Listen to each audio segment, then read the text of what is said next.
Yo, what the deal, YouTube? This your man Frank Dutch right here. I'm back at y'all with another video. Today, I want to run down the 3 things that I regret buying as far as music equipment is concerned. I know it's a lot of y'all out there that can relate to this video right here, man.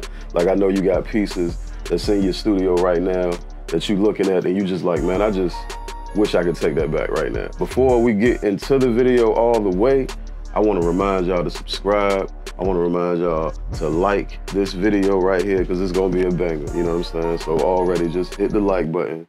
And don't forget to comment down below, like some of the things that y'all regret buying that y'all just wish y'all could just get rid of. And you never know, like you might meet somebody in this video, like commenting down below that want what you got and y'all can, you know what I'm saying, make the swap right there, you know what I'm saying? So yeah, without further ado, man, here you go, man. So number 3 on my list today is the Scarlett Focusrite Solo, man. Like, not saying, okay, all right, before y'all tear it down, like, cause it's not saying, none of this stuff on this list is not saying that it's bad pieces of equipment. It's really just stuff that I wish I kind of just waited on. Like, I should have just, you know what I'm saying? Like, I didn't really need it for what I thought I was gonna use it for. So, and like this particular time, I was trying to set up a mobile type of situation, you know what I'm saying? Because I was gonna go from place to place recording, you know what I mean? And I wanted to have like something quick, easy, plug and play, boom.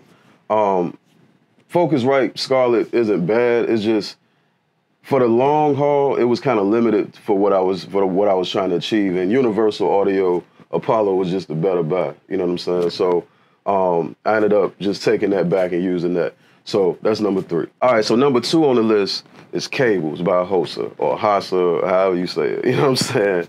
Again, not saying that they're bad cables. They definitely get the job done. You get connected and you get sound.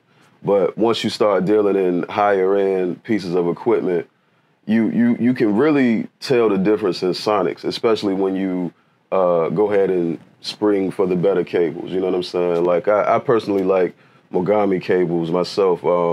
You know, if you can't, they're kind of expensive, but if you can't get the gold ones, you know what I'm saying, the silver ones are pretty good too, you know what I mean? But if you can line your whole setup in Mogami cables from everything to your mic, all the way down to your patch bay cables, if you got a patch bay, or if you got, you know, the XLRs for your monitors, the balance cables for your monitors, go Mogami, man. I'm telling you, you will not be disappointed. So yeah, that's number 2 on my list. I really wish I had sprung for more Mogami cables versus like just other types of cables, especially Hosa, you know what I'm saying? So yeah. All right, before we get into my number 1 pick, I want to get into an honorary mention by the way of Akai.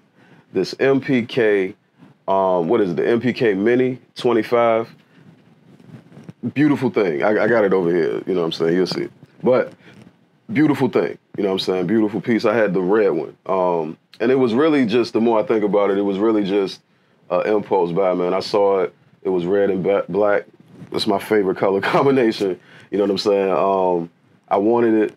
I got it. You know what I'm saying? And it was good for the time. Like I was gonna carry it around, you know, and use it for the road. You know what I'm saying? But it's just it was a better option. The what is it? The Arturia Mini Lab is a better MIDI keyboard, in my opinion. Just simply because of what comes with it. Like you get the Analog Lab suite that pretty much gives you a whole bunch of vintage synthesizers, you know what I'm saying, that you can, you know, play with. Like everything from the, pretty much stuff that's modeled after like things like the Prophet, a lot of the Moog series keyboards, you know what I'm saying? So yeah, stuff like that. So I ended up just taking that back and getting that.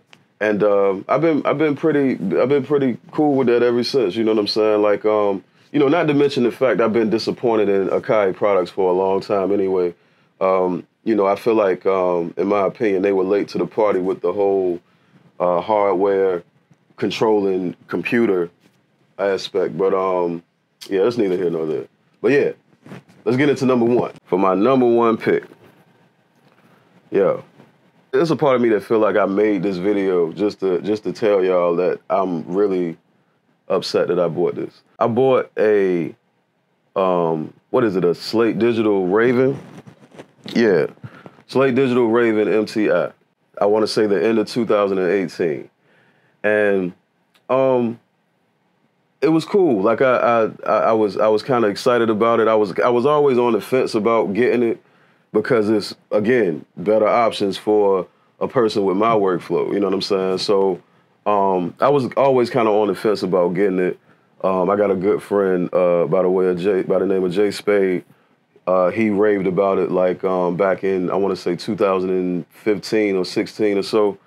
And I was like, and he got it, and I seen him kind of use it, and I was like, okay, all right, whatever.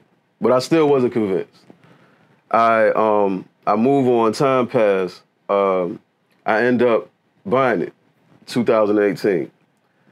And I get it, take it out the box. I set it up.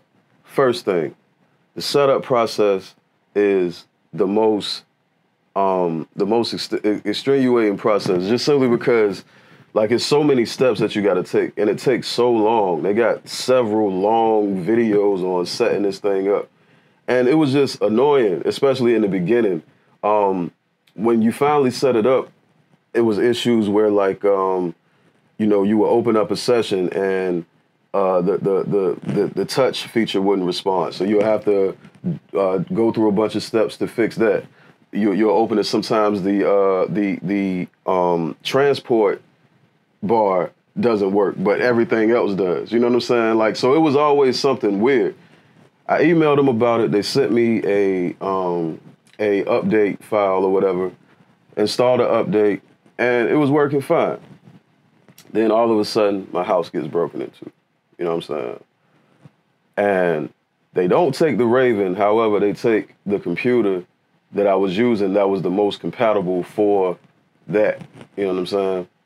So I was upset, obviously. I threw the computer not the computer. I threw the Raven in my daughter's room, you know what I'm saying? And I just let it sit in there for a while. I figured out a way to incorporate it with the setup that I have now. So I'm using it. However, I just went through so much with it.